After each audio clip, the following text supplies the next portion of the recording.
So I went into surgery because I like working with my hands and I like fixing problems. You can work in different part of the body and there's different approach and different techniques. So it was just very diverse field.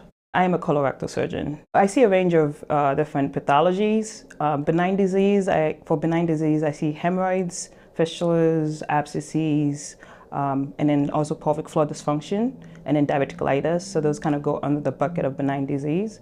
I also see patients with cancer. So for cancers, we're talking about colorectal cancer, colon cancer, rectal cancer, anal cancer, and then finally also inflammatory bowel disease, which is your IBD, ulcerative colitis and Crohn's. People don't tend to talk about these problems. I think that's the biggest things, especially when it comes to anorectal issues. I'm trying to reassure them that this is actually more common than you think.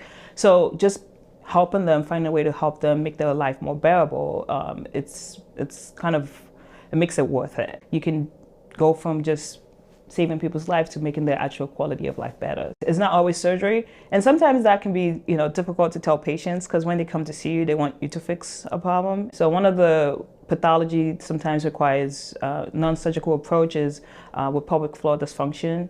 Sometimes they can have issues with going to the bathroom, constipation, incontinence, and sometimes the way to fix that is by doing physical therapy and not surgery. I emphasize to the patients, just because we say no surgery right now doesn't mean down the line if something changed, we can't revisit this conversation. For internal hemorrhoids, so they sometimes can have a lot of bleeding issues. So for those patients, I do office bending if it's amendable to it.